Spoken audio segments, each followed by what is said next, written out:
To give batters a different look, pitchers throw a changeup. Your idea of a different look is sunglasses. That's true. But La Quinta Inns and Suites is really taking the different look thing to a new level. Definitely a major league makeover, starting with a bolder, brighter lobby full of comfortable spaces to let you settle in. Or chill out in front of a big flat screen like Wingo would. Oh, you know it. It's a changing La Quinta look to help you get in the zone and look sharp when you hit that big meeting. Prepare to win at business with La Quinta Inns and Suites. Book now at LQ.com. Yeah, get yourself up and going on a Thursday morning in June. Glad you're with us. Golic and Wingo, ESPN Radio and ESPN News. We are presented by Progressive Insurance. All phone guests will join us on the Shell Pennzoil Performance Line. We are going to be joined by Stugotz in a little bit. Mm-hmm. We got a lot to talk about, and we heard Taylor Twellman there on the rejoin. Man, I've been waiting for this since 1994. Yeah, and I'm all in on soccer. If it takes off, that's great. But we're still waiting for liftoff, right? I feel like we're in a holding pattern. Well, I mean, it's grown. There's no doubt it's grown. It's grown a lot, but has it grown? My question is to the soccer people out there: has it grown enough? Did you think it would grow more? Again, we still have the record for attendance when it was in the U.S. at 3.6 million, highest average per game as well. We have the second most amount of tickets sold in the World Cup this year that we're not in. Right. As Americans to Russia.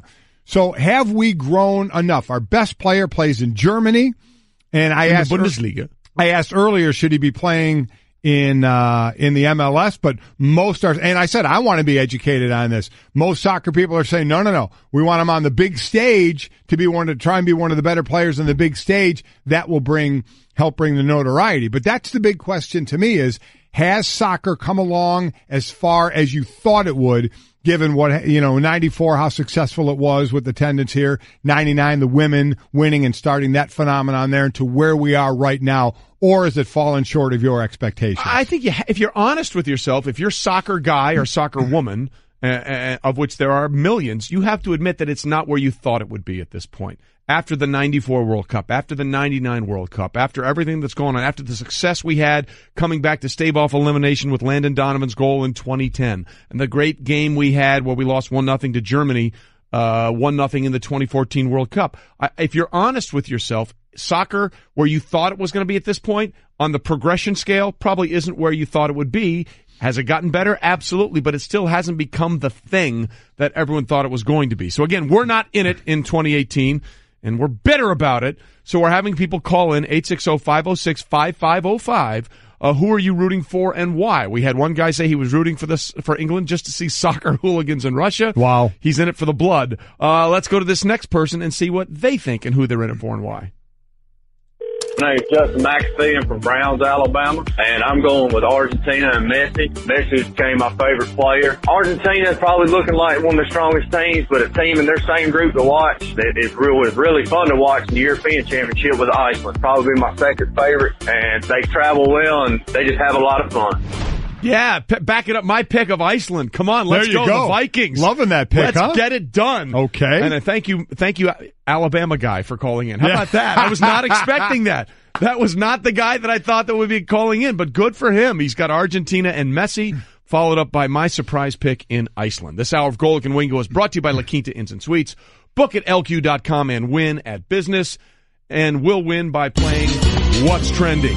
Congratulations to Juan Soto, 19-year-old Washington Nationals rookie. Hit a pair of home runs in a 5-4 road win over the Yankees, thus becoming just the fourth teenager ever, Mike, to have a multi-homer game at any iteration or incarnation of Yankee Stadium. I mean, what he's done is just amazing. Again, a third player with multi-home run game on the road. Mel Ott 2 times in 1928. Twice he did it, and when he was 19 years, 77 days, and 19 years, 187 days. Griffey Jr. in 89, and now Soto in 18. And I'm telling you, that first home run last night, no way I thought that was out. Me too. Thought it was a foul ball. Ends up going to about as left the field as you can go, and goes over the wall. Stunned me, but takes a 3-1 lead to a deficit to a 4-3 lead and a 4-4 tie to a 5-4 win. Only 32 minor league games for this kid. In a team we're talking about that we wonder where the window is with the pitching, the age of the pitchers, and with the question of Bryce Harper, what he's going to do in free agency next year. Yeah, listen, he's one of those young players that everybody's talking about. There's a lot of question marks about the national team. Gleyber Torres, obviously, for the Yankees, another one of those young guys that's done really well. But the last guy, teenager, to hit 2 home runs at Yankee Stadium, Ken Griffey Jr., 19 years old, 190 days old. I did it in May 30th, 1989, when he was the kid. Of course, now his kid was recently eligible to be drafted in the NFL. Talk about things go pretty quick, right? Unreal. The kid has a kid who was eligible to be drafted in 2018. Okay, it's here. It starts today. Let's go. World Cup 2018. 21st World Cup begins today. Host Russia facing Saudi Arabia in Moscow. 5-time winner Brazil, the betting favorite, followed closely by the defending champs from Germania. So we need to make our 4th-round pick. We do. So, again, we have 4 different teams here. Trey, myself, my son Mike, and the staff. And with the 32 teams, we're doing a snake draft. We each get 8 teams. Now, the key is each team has to be from a different group. Mm-hmm. You can only have 1 in each of the 8 groups. So this is where now in the 4th round it starts to get interesting, because it's a point system. You don't have to win. It's a point system of wins, right? Of how this is going to go. So I have the pick right now. And, I was thinking, about a couple of teams, but I already have teams in that group. So I'm looking at That's the hard part here. I'm looking at teams and the group they're in. And I know Russia is in Group A. It's Russia, Saudi Arabia, Egypt, and Uruguay. Yep. Uruguay. How do people want to say that? I think it's Uruguay. Uruguay? It's tomato. Vaz. They're 25-1, by the way. Yeah? That's who I'm going with. Uruguay? Yeah, that's my pick. All right. I'm going with it because I don't think it's a very strong group. I could be wrong. Yep. Am I wrong, Dan? I think it's the strongest group of death. Because there's 3 really good teams. Russia, the host country, always does really well. Uruguay's really good. And Egypt with Mo Salah, as you knew, Golic. Yeah. So I knew that. Didn't. So it's a strong group, but Uruguay is a strong team in Uruguay, that group. One of the teams that has a chance to win it. All right, I'm going with that. A great dark horse pick. Thank you very much. All right, so you're exactly what I was doing. Yeah, that's where I'm going. Okay, so who's next? Is it Junior or the staff? It's the staff is next. And we're taking Colombia. Oh, nicely done. Colombia's I was there a year ago. James Rodriguez. By the way, I was going to take them, but I already have somebody in that group. Yeah. So I could not take them. Basically, he's saying you're welcome. Yeah. Okay, so you took Uruguay. They took Colombia. Going heavy on South America here. Junior's turn, which and Devin, you're making the pick. You're making the pick. Who is it? So I wanted to go Uruguay. Gold took that. I'm going to go with Mo Salah. There you go, the Pharaohs. I like it. The Pharaohs are off the board. Okay, now we're really getting into some stuff. You really got to make some decisions here because you can only have 1 team per group. Yeah. You know what? I think this might be the second best team in this group, in Group F. I'm going Mexico. I'm going to go Mexico. Mm-hmm. We'll see what happens there. All right, that's the 4th round. We have 4 more to go. Trey, you're up first in the snake draft in the next round. I'm excited about that. Yeah, speaking of snakes. All right, Golic and Wingo, by the way, presented by 1-800-Flowers.com. That was a good one. Surprise a friend or loved one today with a bouquet from 1-800-Flowers.com. When you order a dozen multicolored roses for only $29.99, you'll get another dozen absolutely free. Go to 1-800-Flowers.com/ESPN. That was well done. Oh, thank you. Yeah, it was very snake in the grass. Very nice. Okay, you know who's all in on soccer? Mm-hmm. He's the biggest soccer guy out there. Not a lot of people don't know this, but he is the biggest soccer World Cup enthusiast maybe in the history of the world. It's Stugotz, who joins us now from the Daily Talk Show. Stugotz. Stu, you're all in, right? You are biggest soccer guy out there, right? Yeah, I'm all in on this, Mike. That was so well done. I'm so proud of you. You guys are laughing at that transition from, speaking of snakes. Why am I laughing at it? That's the question, right? Why do I find that so funny, Mike? That was so well done. Guys, I'm tired of soccer, to be honest with you. I got to be honest. I'm not interested in this World Cup at all because since I was born, since 1972, everyone's been telling me that U.S. soccer is on the rise. United States men's soccer is on the rise. They're not even in the World Cup. And now we have to host a World Cup in like 8 years for them to actually be a part of the World Cup. So I'm not in on this at all. I'd be in on it if the United States were good at soccer, but we're not good at soccer. Therefore, I am not in on this thing at all. Well, the women are great at soccer, so we have to separate that. The women are fantastic. It's the men I've been waiting for since 1972, Mike. Okay, so this is what I asked of soccer fan. Can any soccer fan legitimately say, Stu, in your mind, that soccer has grown how they thought it would grow, that it's gotten big and big and bigger and bigger since the World Cup was here in 94? Or can they not say that? Can they say that it's grown as big as they thought it would, or it's petered out a little bit?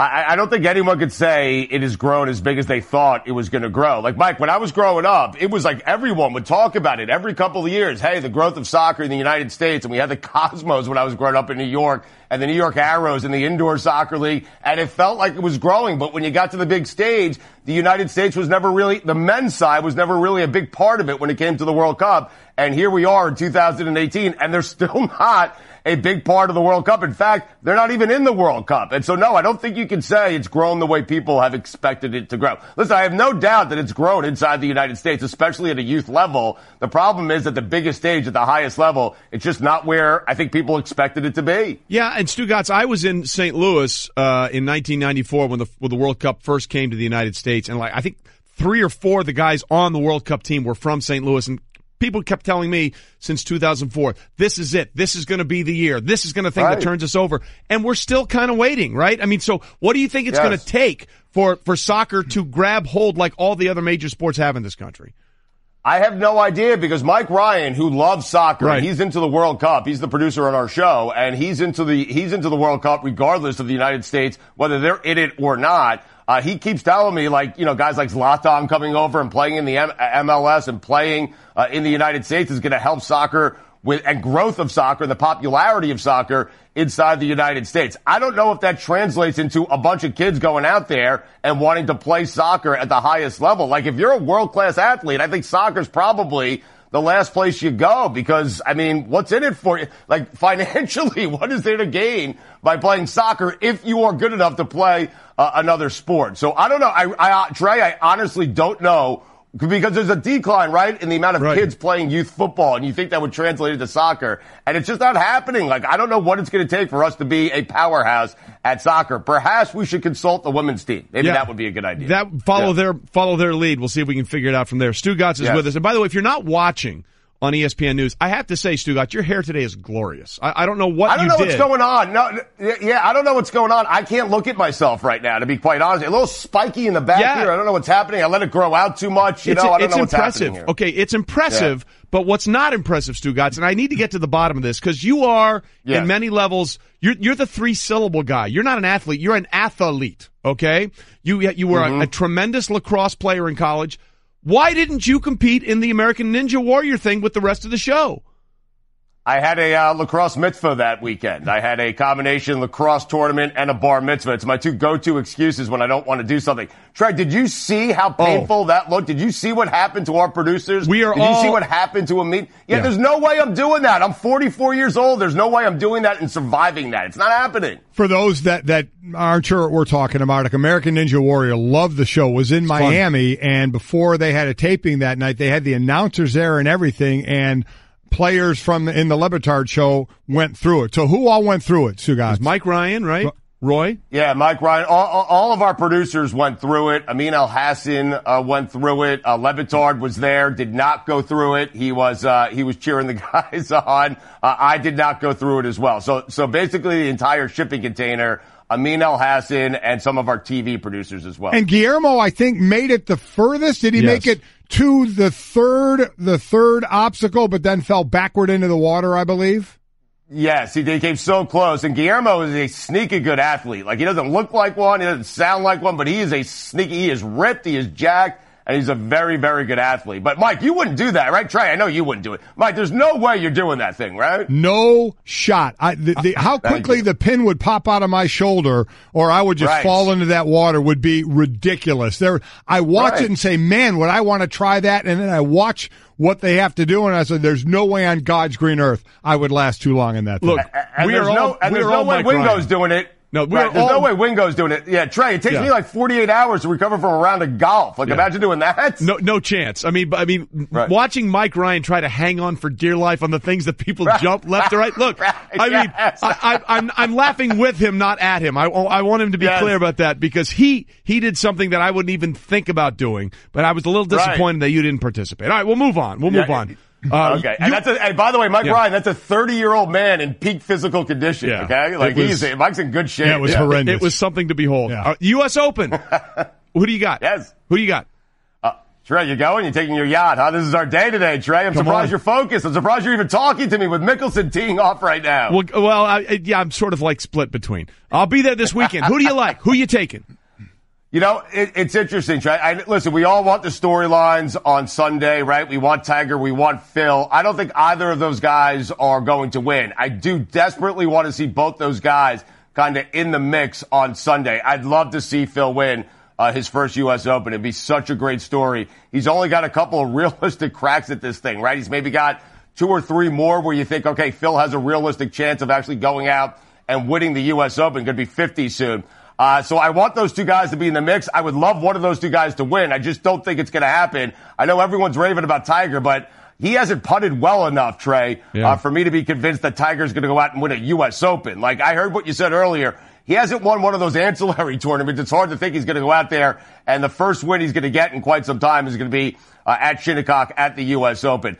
I'm going to go here with 2 guys. I got 2 guys, if you don't mind. I think Dustin Johnson's playing as well as Dustin Johnson has been playing since he had that injury before Augusta last year, or 2 years ago, I should say. And then I think Jason Day. Jason Day at one point, I think many people thought right after he won that major, was the best player in the world. Then took a step back, and you're starting to see signs of Jason Day becoming one of the 2 or 3 best players in the world. So I'm going to go Dustin Johnson or Jason Day as the U.S. Open winner this year. Again, what do you got, Trey? Real quickly, I'm going with one of the Justins, either Justin Thomas or Justin Rose.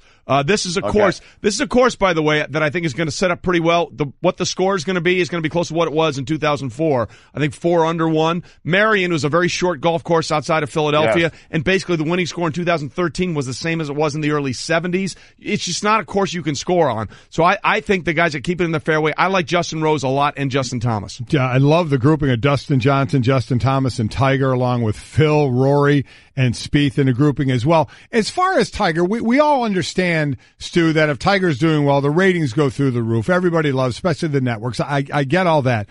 But I heard people talking about saying, pick another young, great player. And if they had back surgery and missed all that time and were just 11 tournaments back, there is no way we would have any kind of expectations for them. Yet Tiger's the betting favorite at the Masters. We're all waiting for Tiger to win another tournament or a major.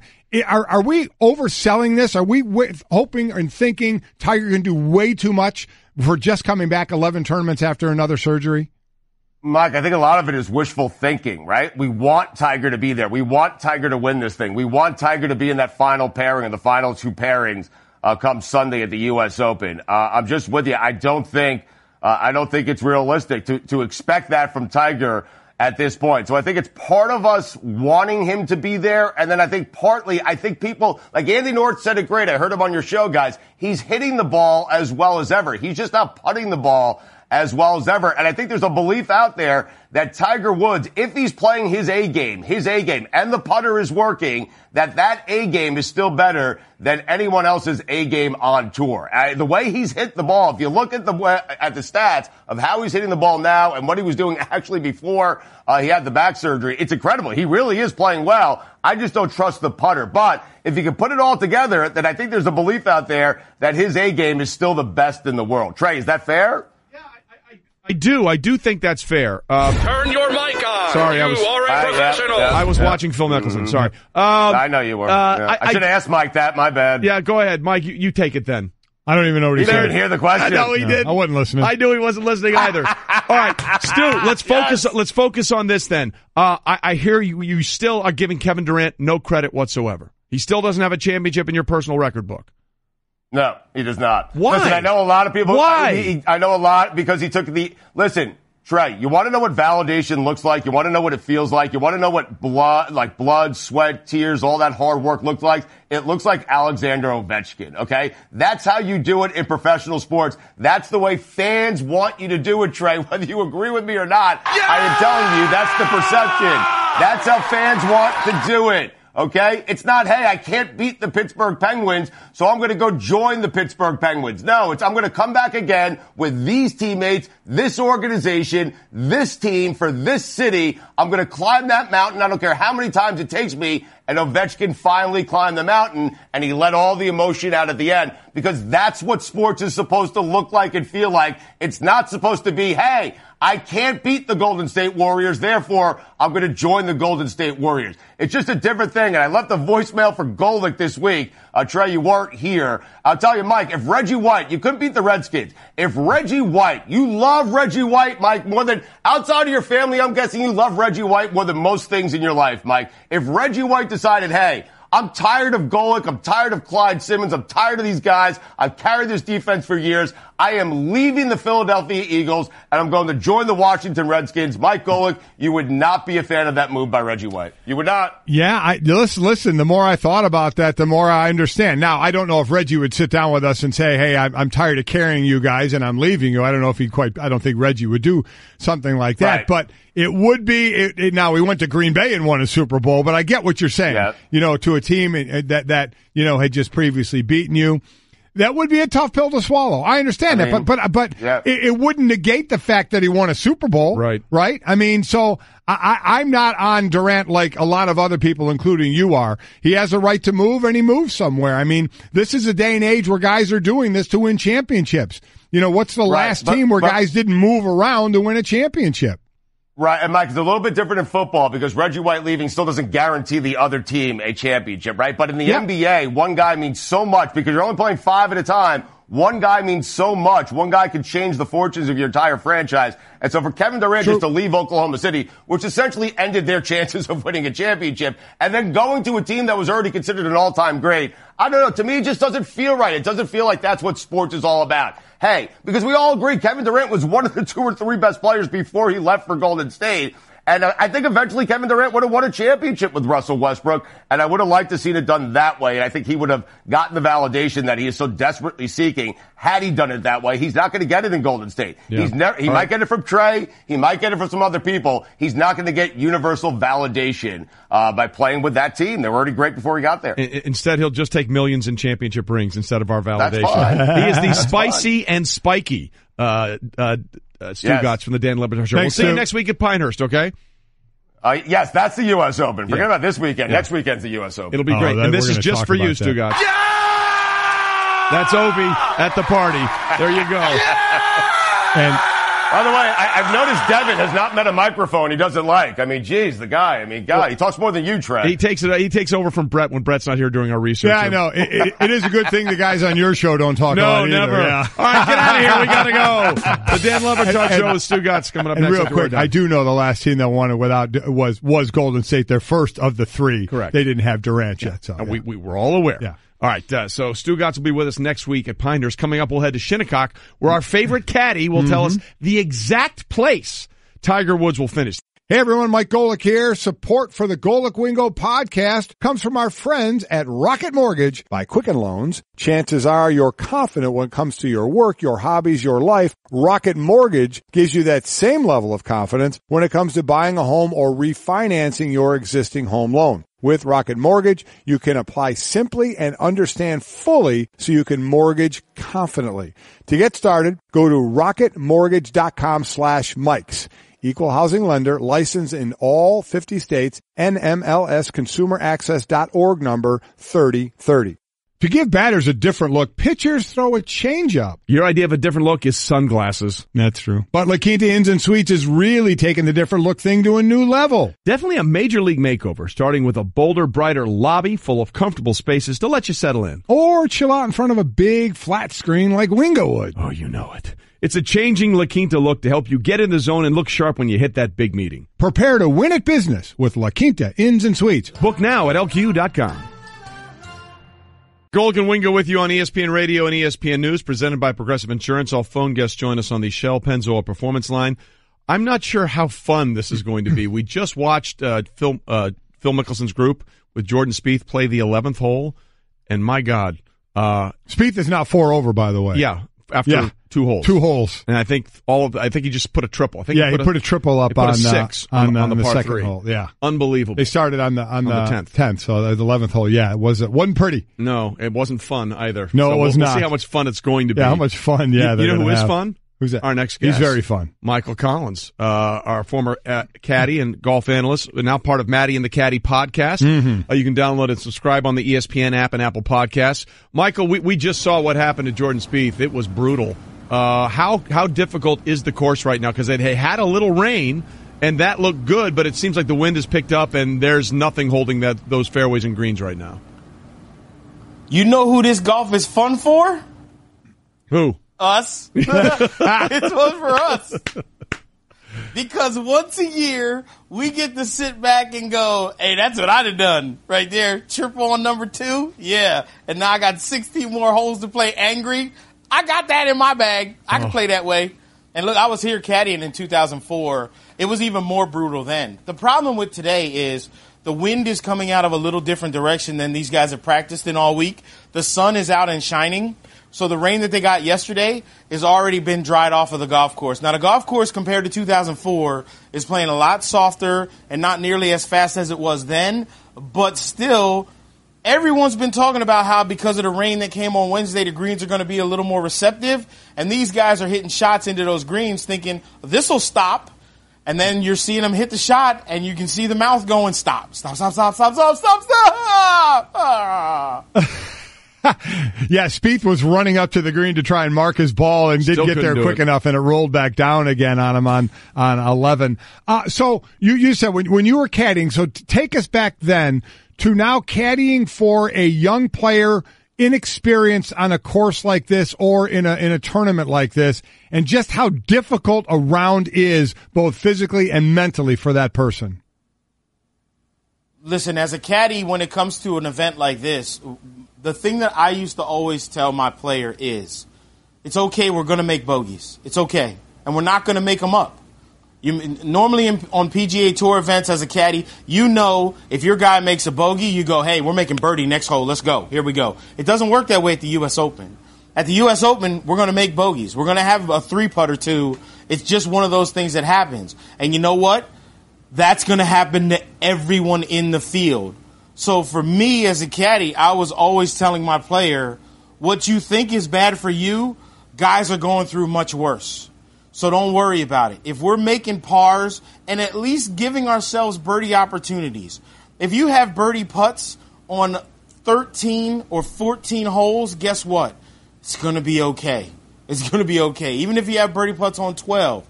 If you have par opportunities, what you don't want to be doing what Jordan Spieth just did. You don't want to be making triples because then you are getting way behind the field really, really early. Now, there are chances, like Jordan Spieth is one of the top-notch players in the world, and he'll make a couple birdies. He'll make some runs coming in. But triples and doubles are just so hard to get over when everybody else is just making a bogey. So with that in mind, Michael, if you're Michael Greller, who's the caddy for Jordan Spieth, obviously they have had a great relationship for a lot of years and been very successful. Do you say things to him at this point, or do you know he's steaming and you just let him work it out on his own? After a triple on the second hole, you don't say a word. You don't want to say anything because it's kind of like whack-a-mole. The last thing you want is when somebody's mad and they're holding a hammer to go, hey, everything's going to be okay. Like, next thing you know, you just on the next hole, you like, see, what had happened was I was trying to just make you feel a little better. Why you got to hit me? We're on the same team. One of the keys to being a really good caddy is not just knowing what to say in the right moments, but also knowing when not to say a damn word. Michael Collins joining us. Again, part of Michael Collins, a co-host with Maddie and the Caddy podcast. New episodes every Tuesday. You can listen on the ESPN app or on the Apple podcast. Really, really look forward to those. So whose game right now is playing well enough to play this course and be successful? Dustin Johnson's game could play at any course, from putt-putt to a course that they could set up at 9,000 yards long on Mars. Like, it doesn't matter where you go. When Dustin Johnson is on, he is world number one, period. And right now, he is on. So with the wide fairways, even with 20-mile-an-hour winds, he's going to be a tough guy to beat. But another guy to watch there is Justin Rose. Justin Rose has been playing some really good golf as of late. And you know this is a guy who's won the U.S. Open before, so he knows mentally what it takes to be out here and competing on golf courses that are this hard, especially in these conditions. So I like Justin Rose, but it's just Dustin Johnson. And no one's ever won the week before U.S. Open and then won the U.S. Open. Dustin Johnson has the memory of a goldfish. So he's the first bro that we've had out on the PGA Tour. So if you told him that, he'd be like, I didn't even know that, bro. It's cool. I'm going to just win this week, bro. Yeah. Well, that's like the old line from Bull Durham, don't think, just pitch. That's what Dustin is out there doing. By the way, I like the fact Have you ever seen him walking down the fairways? When you see him walking down the fairways, he doesn't walk, man. He saunters. Doesn't just strut. No. He saunters. That's correct. Yeah. This dude, he glides. That dude glides down fairways. Like, I wish I could do that strut that he does, but fat guys don't look right strutting like he does. I mean, it's amazing. I picture him sometimes when I see him walking, Michael, like in a 10-gallon hat and like a six shooter on both hips. You know, like just walking in, give me a tequila. You know, that's sort of what he looks like. I picture music in the background. Like he's got cool music playing. And he just like he could be walking into a jazz club at some point. He's the coolest dude out here. So then there is the guy that's going to bring in the ratings if he's in contention. That's Tiger Woods. I heard you on with Stephen A. Smith, and I'll let you give the number. But you picked everybody by place for 156 here. So through placing, where did you put Tiger Woods in that placing? 26th. I picked him at 26th. And how did you arrive at that number? I arrived at that number because this is his 11th start coming off the back fusion surgery. Think about this. Let's say I would have said a name, Paul Casey, guy who's been on the Ryder Cup before and could have made the Ryder Cup team the last time but wasn't a member of the European Tour. If Paul Casey was coming off of back surgery like Tiger Woods and this was his 11th start, we'll say Jordan Spieth. If it was Spieth's 11th start off of back surgery, would we all be like, Tiger's ready to win? Jordan, here comes Jordan Spieth, 11 starts in, he's going to win the U.S. We'd be like, listen, this is amazing that the guy's even playing golf, and the fact that he's playing at this level would be great. But because it's Tiger, who's put the Superman suit on before, we see him, and it's like, here we go, Tiger 2004. Calm down. And when I say Tiger's going to finish in 26, then the people who hate Tiger is like, man, you just saying that because it's Tiger Woods and you're a Tiger lover. And the people that love Tiger are looking at me like, why are you hating on Tiger? How come you don't think Tiger can win? You don't believe? He'll show you. All right, everybody, just calm down. Let's be realistic. Tiger, it's been 10 years since he won a major, and he won the last one on a broken leg. All right? He's 11 starts in, and he's had flashes of greatness. Guess what flashes of greatness get you at a major championship? Nothing. So it's great that Tiger looks good and he's got a good round or two. And the other problem with Tiger is in practice, he looks awesome. He even has his nickname for himself, Ranger Rick.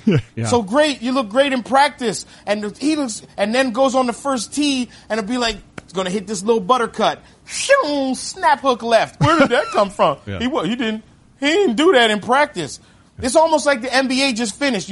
If you saw Steph Curry not miss a shot in practice, you'd be like, this dude's going to score 130 points. And then he misses first 5, and you're like, I don't understand. I don't understand how that happened. That's the game. It's just the way it is. It's a different dynamic, and no one's better than you in breaking it down. Michael, we appreciate you being with us this morning. By the way, Rory McIlroy is just off the fairway, and you can't see his ball. Oh, my gosh. It's ridiculous how deep that he is. Thanks for being with us, Mike. We appreciate it. See you. Hey, I'm not going in that rough where I had to put one of them little orange flags on so you can find me. I'm a one-trick pony. Literally. I show up at kids' parties and act cute. That's pretty much it. So excuse me for being bitter. When Geico says not only could we save you money on car insurance, but we do more. Like give you 24/7 access online, over the phone, or even via our award-winning mobile app. Well, ooh la la. Aren't they multi-talented? Hey, I said organic carrots. Geico. Expect great savings and a whole lot more. Golic and Wingo with you on ESPN Radio and ESPN News, watching the carnage. By the way, the wind is just whipping right now. It is whipping at the U.S. Open at Shinnecock When that Hills. ball goes in the rough, it just disappears. You can't find it. Brutal. And Phil just chipped out onto the 13th green or 12th green, and that ball barely landed on the green and rolled out about 20 feet. Yep, I mean, beautiful. I love watching just this. Insane. It's like putting on your garage floor, basically is what it is. Okay, so we've got to continue to go through our World Cup picks, right? We're snake drafting every single team, so it's not only about the winner, but now we're at the time we can only pick one team in each of the 8 groups. So it's Trey has a team, I do, my son does, and the staff does. We're four rounds through the snake draft. You're back up in the 5th round. You're first in this. Yeah. And again, you can only have one team per group. Okay. I don't have anybody in Group A, Group C, Group E, or Group H. So I think I'm going to go with Switzerland in Group E. That hasn't been, nobody's taken that Nobody's yet, right? taken Switzerland. Okay, no. I'm going Switzerland. Switzerland, okay. Right, so who's next? That would be my son, which Devin is picking for him because Mike's on a plane. All right, I'm going to go with Denmark here. Denmark. All right. Okay. Why Denmark? I mean, the correct answer is why not, actually. It's chalk right now, but also I think the strength of the group is not as high. Now look at you trying to pretend like you're breaking down the groups. Okay. Liar. So now it's the group pick, which Stanzik, you're making the pick for him. We're getting expert advice behind Oh, me. no. Bretos is here. Stop it. Bretos, get out. Get out. Get out. No. Get out. You can come on and talk about it. You cannot help him with the picks. You cannot help him. I can't believe he's doing that. Yeah. Nobody knows more. We're going to take Serbia. We're going to take Serbia. All right. Serbia's good. I'm told it was a good pick, too. You're told it was a good pick. What are you doing to us, man? Max, wow. I thought we were boys. Man. All right, so who you got? Again, now it gets tough because you got to go outside the group. We're all guessing at this point. Yeah, we really are. Yourself. I'm going with Nigeria. All right.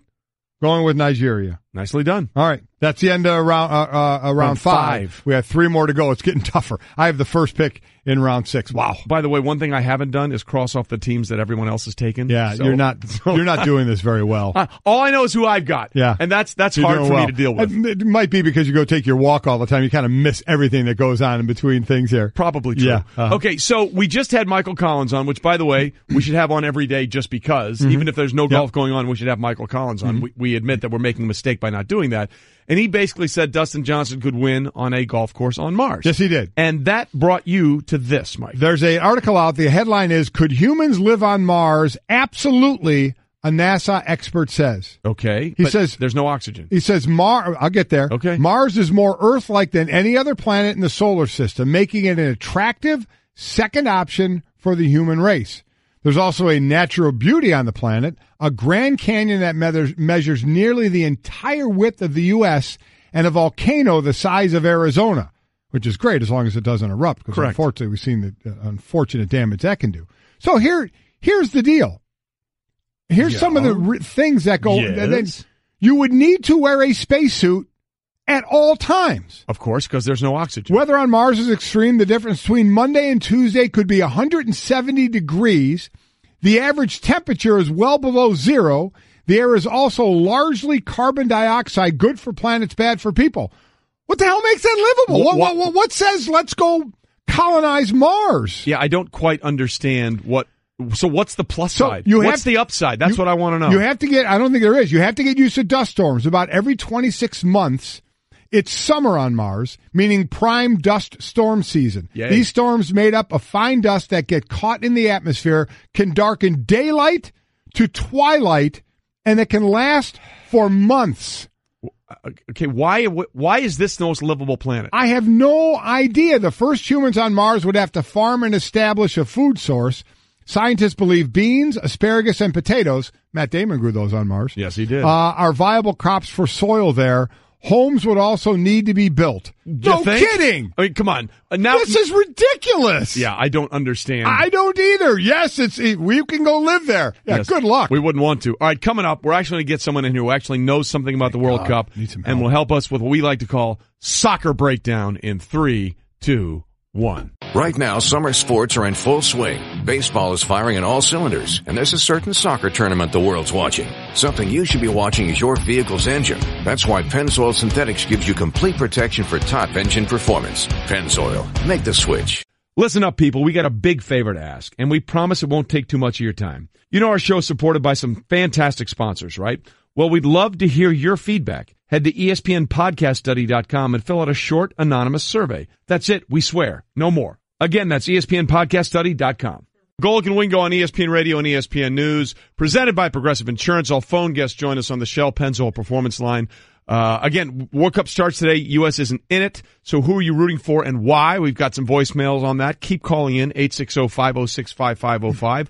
We will play some of them, like this one, real quickly. This person is rooting for Germany.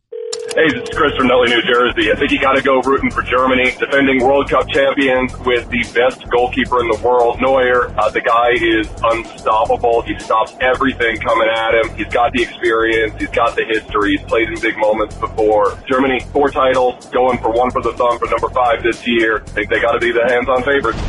But isn't rooting for Germany like pulling for the Yankees every year, pulling for the Patriots, right? I mean, so we're looking back to back, right? Yeah. So, and again, I do not know this. How many times have we gone back to back? I don't know if that's ever happened. Has it ever happened? Let's ask our next. I don't think so. It hasn't. Yeah, Max Bretos is here. Yes, he is. From the Max and Herx podcast with the voice of the LAFC. By the way, nice to see you in Bristol every once in a while. Yeah, come. You guys are welcome to LA. You got to come to the new stadium at LAFC. Oh, yeah. It is fantastic. I'm coming. Give you the red carpet treatment. Yeah, they have a cabana at the top of the stadium. It's really cool. See, my son is actually flying there right now to head out that way. Yeah, is he really? For a little bit, yeah. All right, I'm going to reach out to him. Yeah, there you go. Right. But it's never happened, right? We're now saying Italy. I'm sorry, Italy in the 50s, correct? Right. Italy in 1934 and 1938. I don't know anything. I should leave. Okay. In the 30s. Wow. Yeah, well, listen, we're relying on Brazil you. in 58 and 62.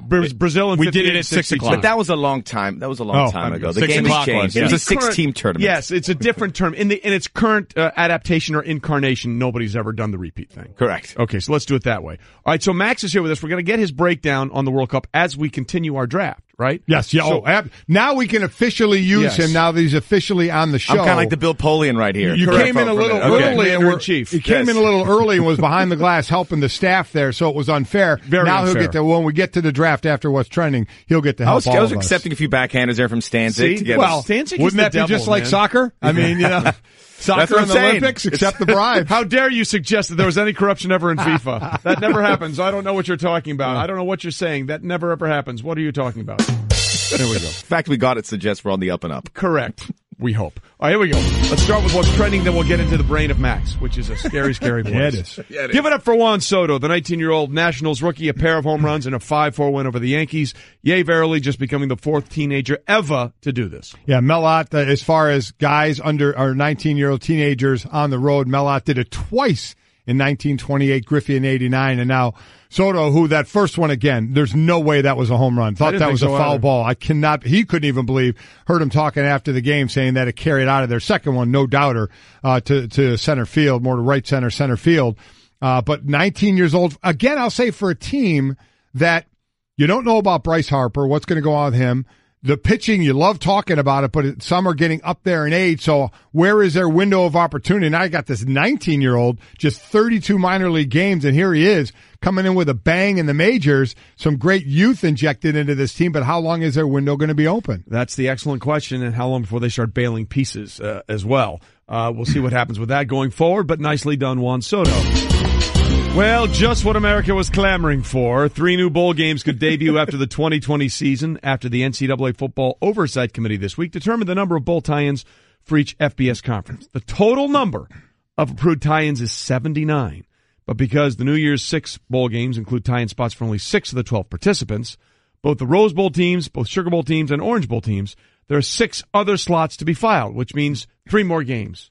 3 more games. And the games you're looking at could be Myrtle Beach, South Carolina, and Chicago. Now, I'm all for Myrtle Beach and South Carolina. Wrigley Field in Chicago, by the way. I don't know. Well, great, but they do it in Yankee Stadium as well in the Pinstripe Bowl. I called that game with my son 2 years ago and froze my tuchus off. The problem is, like, you're the 6th place team in the MAX going bowling, and 4-win teams potentially could and be going to bowls. And here's the thing. First and foremost, but we'll watch. I don't like the new ones, these new bowl games when you put them in the cold weather. I'm not a big fan of that. Number 2, the Detroit Bowl not doing neither it. Neither of the kids, I can imagine. They can do that indoors. Yeah, but it's still in Detroit. Yeah, but I mean, you can. Right. In terms of looking at the game. Yeah. As far as an announcer, I want to call the Bahama Bowl every year. Steve Levy's on that. He's not giving it up. He's right. locked it down. I want to call the Bowl in Myrtle Beach or in South Carolina. Absolutely. Here's my thought, Max, on the bowl games is everybody complains. Don't watch them. But people watch in droves. But I mean, that's my point. So people do watch them, and we have them, and then people complain there's too many. And for those of you complaining, You don't have to watch them. Nobody's forcing you to watch the game. I don't know what the big deal is. Have 1,000 of them. It doesn't matter. Let everyone bowl. I don't have an issue with it too. We all watch the games because there's not a lot. We're off holiday, Christmas time. Right. We want to watch football. This is an opportunity, even though it's Appalachian State versus Toledo. I'll watch. Yeah. 100%. Everybody watches. The only question is, at what point is the cutoff going to be? You got to have 4 wins, right? Is that where we're headed? You got to have at least 4 wins. It is to be bowl eligible as we go forward. And the U.S. Open is underway. Tiger Woods and number 1 in the world, Dustin Johnson, along with number 2 in the world, Justin Thomas, tee up at 147. It is carnage out there right now. Aaron Baddeley, of all people, is in the lead. At 5 through 5 holes. He's starting on the backside. He's at 2 under. Among those at 1 under, my pick, Justin Rose, and defending champion Brooks Koepka through 4 holes. There are 10 people under par. 1 at 2 under, as you said it badly. Everybody else is at 1 under, but there is some the feature group that we're watching with Spieth, Mickelson, and Rory. And Rory. Ooh. Man, there is some struggle right now. Mickelson is 2 over. McIlroy's 2 over. Spieth is 4 over on his second hole, which was 10. 11. Which 11, yeah. I'm sorry. He was 3 over on that one. 6. It's been brutal out there for some. Wind is starting to whip out there. Going to get real interesting. All right, the interesting thing is, 14 years ago, the winning score was 4 under par. Right now, would you take 4 under?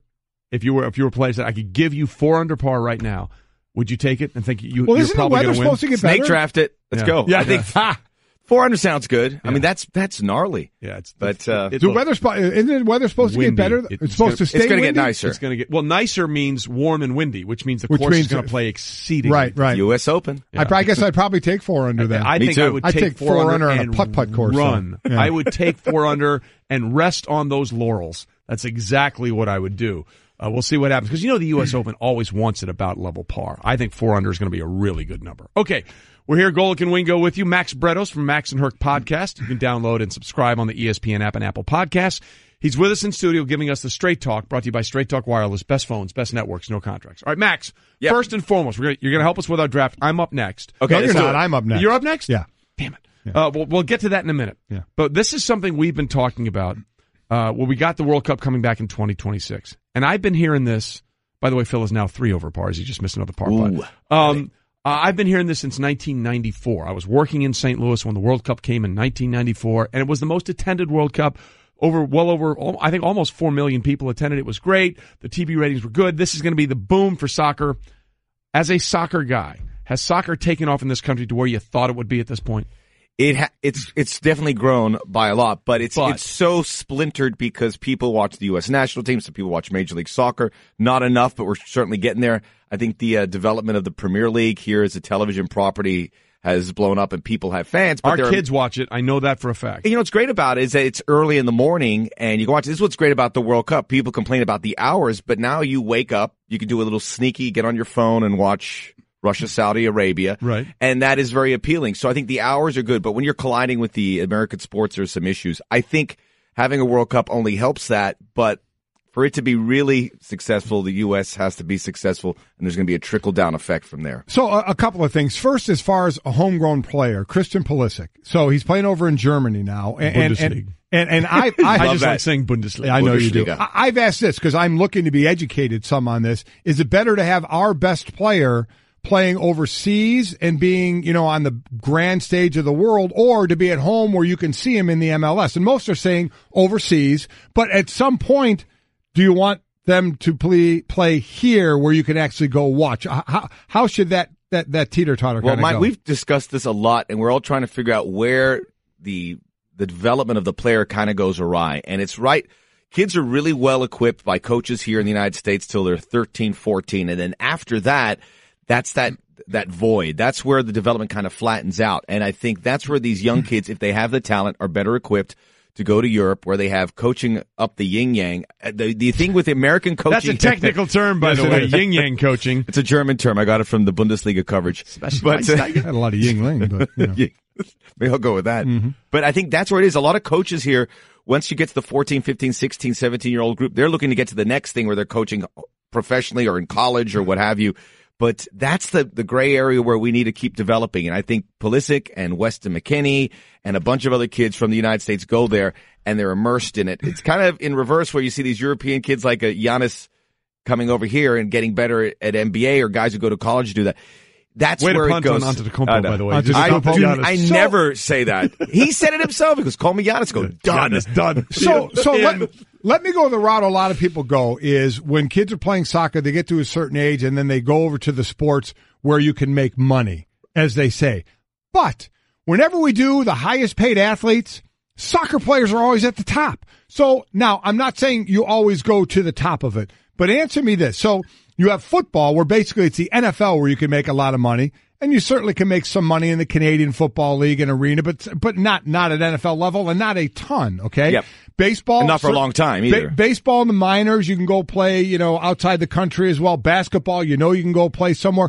But soccer, there's a lot of places to go play as well, right? You have MLS, but I mean outside the country. So from a money standpoint, talk about a kid growing up and getting to the age where he's really good and can play a lot of the sports, maybe not at the top to make that huge money, but would their best odds still be worldwide to be soccer with the most chances to make a really good living? This, again, I don't know. I think for length of career, yes, because football, in the NFL, it's like 5-6 years average is the longest, is the average of a career. Baseball makes sense, but you have Major League Baseball, and other than that, you maybe play in Japan. But in Europe, and you have the European leagues, you have all these countries have leagues that are developing. So I think in China now, if you're 35, you're in the twilight of your career and you're a great player, you can go make a ton of money over there. So if you're okay with traveling, there's a lot of options. See, I'm talking really about the kid at the age to make that decision. If you gave him this information and you'd say, hey, can you look what's ahead of you. These are possibilities. You will get out of your comfort zone because you're not going to be at home in the United States. I hate traveling. I love to travel. I hate leaving the United States because the creature comforts are here. But we have to, if you're really serious about it and you can tell these guys you can have a long career and you could play in Europe, you can come back home in Major League Soccer as many American players have. Mm-hmm. It's a good living if you are one of those top athletes that can do it. All right, so outside of those two guys that you mentioned, who is the next best guy that we're counting on? Because you got to have more than a couple of guys to make your team tremendous. That's the difference in soccer than almost any other sport. Well, it's pretty good right now. For whatever reason, there's a lot of young kids. Some who the last couple World Cup cycles when Jurgen Klinsmann was there had these German kids, American kids who were from German servicemen there, and that kind of brought the attention of a worldwide scope to where you get the next players. And this last group that didn't make the World Cup was a little bit older in the tooth, and now this new group, this is maybe the good thing that comes out of missing the World Cup. Yeah, there's these young players that are afforded opportunities now, and they just played, and there's a guy, Josh Sargent, who's playing in Germany. He's 18, 19. He's doing very well. Timothy Weah is the son of George Weah, who was a former World Footballer of the Year. He's now the president of Liberia. He plays at Paris Saint-Germain, but the U.S. has got the hook in them, and these guys, as long as they keep on the right path, there's a lot of talent. I have not seen this much good young talent between ages of 17 and 20 ever in the United States. Okay, so now we have the talent. At one time. Yeah. How are we at developing that in the United States? Where are we there as far as growth? I think we have room for growth in that, and I think with the changes happening in in U.S. soccer, there's an opportunity here to bring in a little bit more know-how. Money allows you to do that. I think hosting the World Cup is a huge money stream where you can start preparing for that because, look, money's changed everything. They develop it in Germany. They spend $500 million in Germany. They spend $500 million in England for player development. We're in like the 120, 140. If we can get that up a little bit, money talks and coaches come and you can bring that and develop players. And that's the next step. But you need people with soccer know-how, whether in the United States, and they are here, or if you're going to go overseas, and not just Europe, South America, Argentina, there's people who will be loving to come here and help coach who would know at a very high level. Okay, Max Bretos from Max and Herc Podcast, the voice of LAFC, is with us in studio today instead of LA. He's joining us, and we appreciate that. We're not in LA? I thought. Don't tell anybody. It feels like it outside, though, right now. All right, you mentioned Jurgen Klinsmann. A lot of people were blaming him for some of the problems that the U.S. soccer team has had. Yes or no? Do you agree with that? Everyone has to shoulder some. I asked that for a reason. Okay. So. Well, I know everyone has to shoulder the burden. I mean, at this point, there's a lot of finger pointing still going on, and I'm over it. Let's start thinking of solutions. But Jurgen Klinsmann, he took a few missteps along the way, and he he wanted to be empowered a lot, and that kind of blew up in his face a bit. Maybe he didn't get to the comfort levels with the players and the U.S. scene as much as he could. Okay, so the reason why I'm asking Ian, because one of the best teams in the world just sacked their manager, despite the fact that he was undefeated as the manager, and that we're talking about Spain. So does this team need a manager? Are they that good? I mean, how much is this going to affect one of the betting favorites in the World Cup? It's hard to say. I don't think it's going to affect them too much. The only thing that I can see that could rear its ugly head for Spain, okay, you have the old coach who comes in. He has his starting 11 already in his vision. Because he's a starting 11. A new coach could come in and go, well, I like this guy better at center back. I like this guy at forward. That could really cause disarray. I mean, I don't think they're going to shake it too much. They have to be smart about the prospects. Hey, we have to make this change right now, and this is the way it's going to be. Let's minimize the amount of disarray as much as possible. But it's still, this is unprecedented, and the premise of how it happened is bizarre, and it's the fact that he's going to Real Madrid, where internally there's a Real Madrid camp and a Barcelona camp. Yep. It's the Capulets and the Montagues. They don't like each other. Look at you, Romeo and Juliet reference. Some light reading on the way. I do like that. Plane. By the way, Riley just sent me some info. In the MLS, as of 2016, the average salary was $316,000. The median, the middle, was $117,000, which is still a pretty good living. Go outside the four majors to their minor system, and would you make that? So if you didn't make it in the NFL, are you making that in the CFL? Some are. Are you making that in minor league baseball? Are you making that overseas in the NBA and in basketball? I know certainly some are, but a median, an average, average and median are two different things. It's a pretty nice payday, and that's here. That's not even before you even go overseas. And like you said, you can go overseas and come back and play in the MLS as well. Right, correct. And that has made huge strides. And there was leak's not the right word, but someone leaks the salaries of all the players. And like 10, 15 years ago, there were guys making $12,000. It wasn't strong. The league got a lot of backlash because of it, but now they've upped it, and that's going to continue to grow. But that's allowed them to invest more in American players and overseas. They have to focus a little bit more on the American players because that's you want these guys to come in and say, hey, I want to make money here in my own country. Okay, so Max is with us, Max Bretos, who knows everything about soccer. By the way, did you know this about Max? He was a former male model. Did you know this? Were you really? Yeah. I had to pay the bills. I mean, look at that. I mean, literally the moneymaker. Can I ask you something, though? I mean, if you have that on your resume and you hand somebody, they know you're a guy. Do you have to say male model? He was a model. Correct. Okay, I mean, you don't need to say male model. The male models have a much better run at it because when we were with the female models, were very young. They had their moms there. It wasn't the guys can go out and have a good time. Right. And it was a great experience to go overseas and try. And sometimes you don't work. And then when I was in Italy, you would have to find work or either call your mom. So we'd do odd jobs, but it was a great. We'd do cement mixing. Sometimes we just sit there at a club and dance. See, it's weird. You are the world's most interesting human. That's pretty cool. Cement mixing in Milan. And friends with Charlize Theron, right? Yeah, I knew her when she was very young and sort of pointed her in the right direction. I go, stop the modeling, do the acting thing. You got talent. There you go. Give her direction. Let me just say, Max. Bravo. All right, well done, my friend. All right, so you got to help us with our draft. Okay, look, by the way, let's tell everybody what our teams are because everybody knows the entire team. With the first pick, I went out on a limb. I eschewed Germany because they're the defending champs. I eschewed Brazil. I went Spain with my first overall pick. You did. Which is kind of out on a limb. Then I went England second, then Iceland, and I've taken Switzerland and Mexico. So that's my team. My team is France, Belgium, Poland, Uruguay, and Nigeria. So, Devin, who is Mike's team? You're picking for my son who's on a plane. Yeah, so Brazil, Portugal, Croatia, Egypt, and Denmark. Okay, and Stanzik, what's the staff have?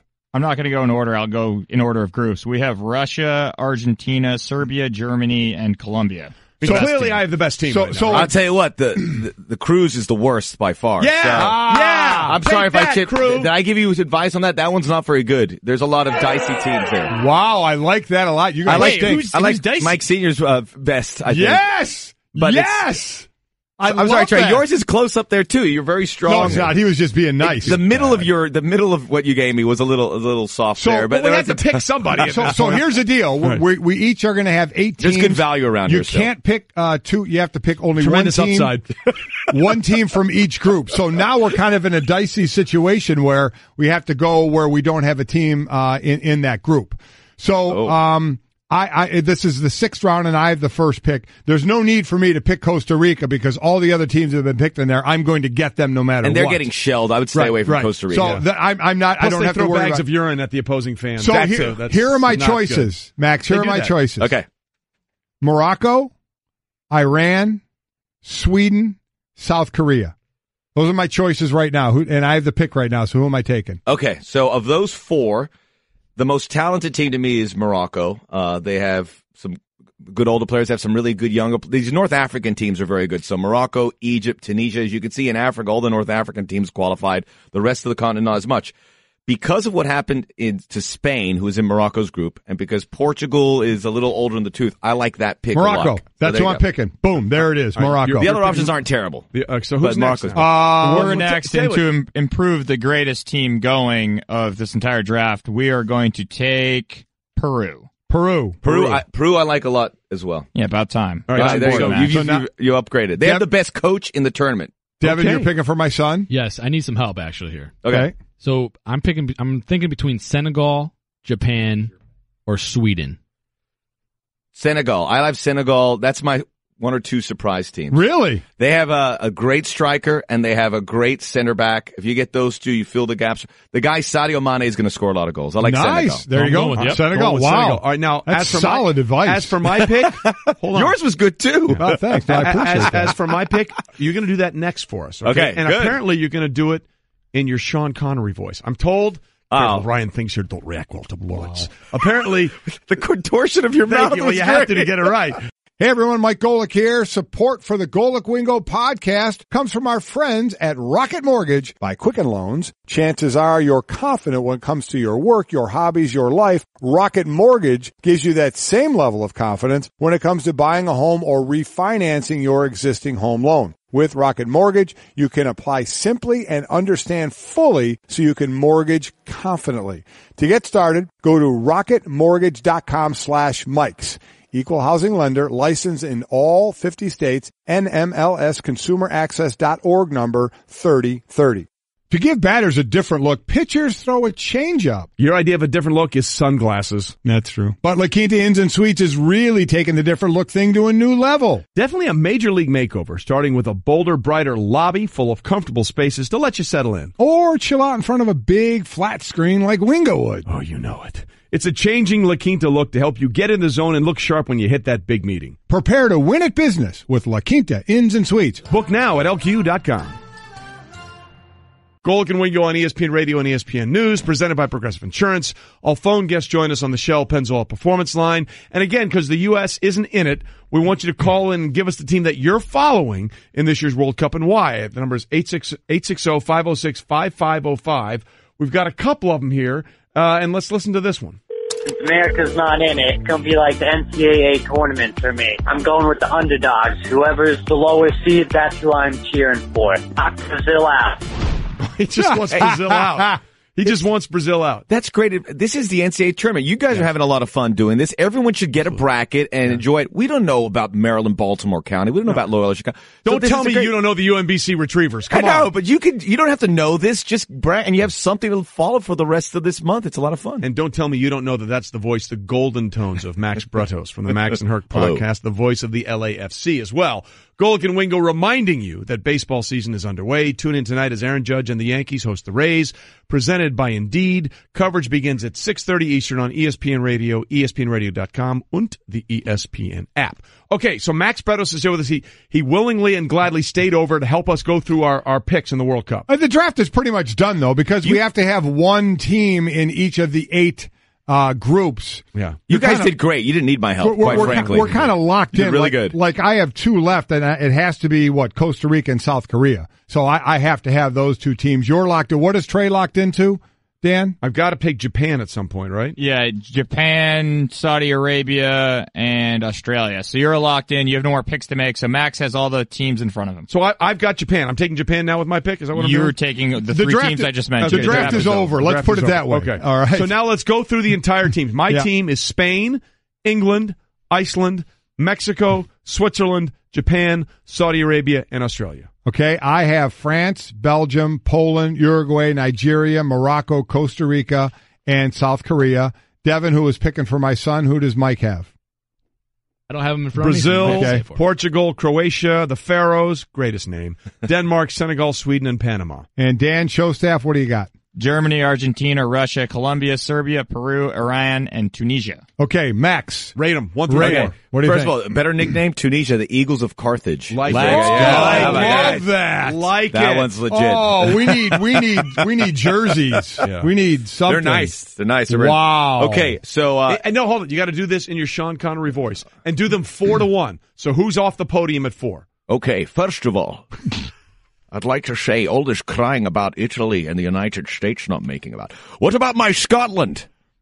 We have great players there, going back to the 30s. Now we got diddly poo. All right, let's take a look at this.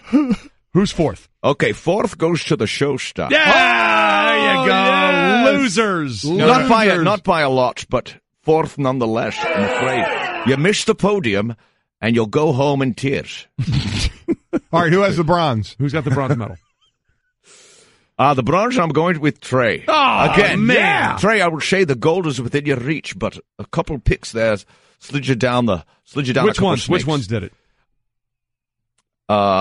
Your back end, Japan, Saudi Arabia, Australia, and the Swiss. Yeah, not a lot. The Swiss are bad. Without news. Zlatan. Okay, so who's got the That's silver? Sweden. I knew that. Who's got the silver, which means the other has the gold? I need a second for this. All okay. It's between me and my son right now. Mike, because you're sitting next to me and you're a lot larger than I am and you play professional football, I say you get the gold medal. Yeah. All right, there you go. If only that was the way it was awarded. Okay, so right now we've got seniors team is the best, followed by juniors, right, followed by me, and the show staff is last. However, we'll find out how it plays out. Yeah, it's a whole point system. Again, you can see our picks at Golic and Wingo on Twitter. Golic Wingo is our Instagram. Allie has it all picked out how where the point system is at it. She tries to explain. Our head will explode. Here it is. You're going to really explain this? Yes. You make it out of the round, you get a point. 4th place, 2 points. 3rd place, 3 points. 2nd place, 4 points. 1st place, 5 points. There you go. Okay. Now here's the real question. Okay. Max, as Max Bretos Wasn't is as hard here as with I us. thought. No, I was about to say you went to Notre Dame for crying out loud. Nice. You went I'm to making Notre money Dame. on this. Pretty easy. So Max Bretos is here from the Max and Herc podcast, the voice of the LAFC. Now, more important, obviously, than our silly little NCAA pool that we're doing here for the World Cup. When it's all said and done, who do you think the 2 teams that'll be playing in the final? Who will be playing in the final when it's all said and done in 3 weeks?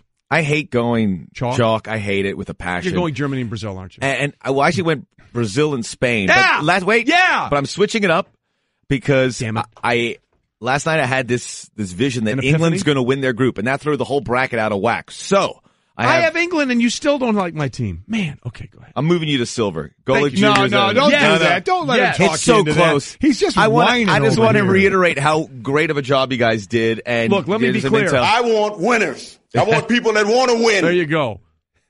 Is that Singletary? It's great. Yeah. It's a little nuts. Can't do it. But so I'm going with Brazil beating Belgium. Brazil, it's very difficult for anyone outside of Europe to win a European World Cup. It hasn't happened before. So this Brazil team has a big task ahead of them, especially out in Russia, which is east Europe. But they're so good everywhere.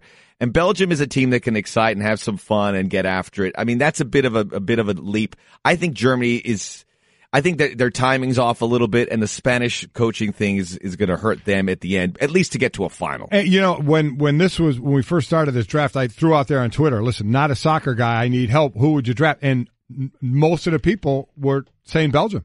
They were talking about you have them in the final. They're viewing Brazil. them as an outsider, but they're not. Right. This is their time. I guess the one of the first sleepers. But they're not. After the top. If you want to go for a sleeper, you go for, a Colombia or Peru or Senegal. But I mean, Belgium is so talented.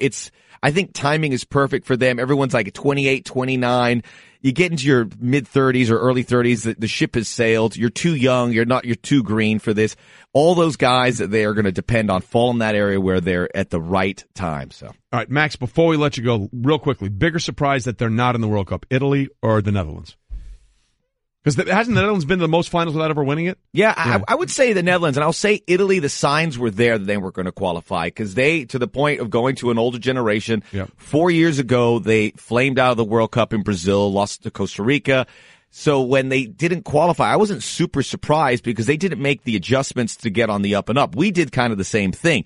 But I think Italy, people were surprised. I don't think I was that shocked. The Netherlands, their talent kind of dried up, but I always thought they found a way because they have their certain style they can get through. But they'd still, to be honest, I'm not super surprised either one are not there. I think it's the best teams are there. I just wanted to say Ruud van Nistelrooy. That's all I wanted to say. Thank you. Max, you're the best. You guys are awesome. Really enjoyed it. Max Bretos. Now go back to L.A. Because he picked me number 1. There you go. I hate you. Ryan! I don't know how else to say this, so I'll just say it. What is it, Linda? I think we should see other people. Are you breaking up with me? On a roller coaster? Well, we do have a lot of fun. Maybe we should stay together. An emotional roller coaster? Surprising. What's not surprising? How much you could save by switching to Geico. I just need a little me time. Geico. 15 minutes could save you 15% or more. Our next guest is the one-man party, Marty Smith from the Marty Smith's America. Marty, am I getting this right? Are you actually at your house? Well, golly, I'm in Charlotte. I'm near my house, but okay. Have y'all ever had your house painted? Yes, it's the worst. Like the interior? Yeah. Okay, so Lainey and I are getting our house painted, and so I can't be in my house. I mean, there's like plastic hanging everywhere and tools and like Bojangles cups from the painters. So I can't be in there. So I'm at the coffee shop right near my house. But the fact that you're actually in your hometown is amazing with the traveling you've been doing. So does your family still recognize you, and do you know where to go after being on the road so much over the last 2 months? Yeah, man. It's cool. I'm actually on. So this is kind of weird, but I will see them on Sunday. They left yesterday to go to the beach. I'm going to join them on Sunday, and the reason that I'm not with them right now, get this, I am officiating a wedding on Saturday, boys. It will be the second of my career as an ordained person who marries people. So you're an ordained minister, or yeah, whatever? It's not really. It's not nearly as righteous as it sounds. You can go on the internet and click a couple times and be ordained. But you legally can marry somebody. Yeah, man. How about that? So what? It's funny. So I have these friends that I worked with in NASCAR. Yeah. Lisa and Jake Becker. Lisa works for Casey Kane, the NASCAR driver. Yep. And a couple years ago, they asked me if I would officiate their wedding. Well, there were a couple of other couples that were at that wedding who have subsequently asked me to do theirs, one of which is Jimmy Johnson's publicist, Amy Walsh. I will marry her on Saturday. This is amazing. Wow. As Marty Smith from Marty Smith's America. A new show's coming up on Friday, right? We got a new episode coming up on Friday, 8 o'clock? Bro. Tonight. Okay. At 8 o'clock. 8 o'clock. On ESPN1. They gave us the main channel. We're not on ESPN the way they anymore. Well, listen, I think we've had 3 guests today that qualify for the world's most interesting man. Yeah. Okay, Michael Collins is just crazy guy. Yeah. And then there's Max Bretos, former male model, a voice of the LAFC, chums with Charlize Theron, told her, hey, you might want to try that acting thing. I think it works out for you. And now we got Marty Smith, who is not only a one-man party wherever he goes, he's a wedding aficionado guy. You're going to marry your second couple. What made you want to go down that road? I got asked. And if it wasn't my friends, I would have said no, because there's a lot of pressure involved in this. All right, this Saturday's a big wedding, and it's going to be held in.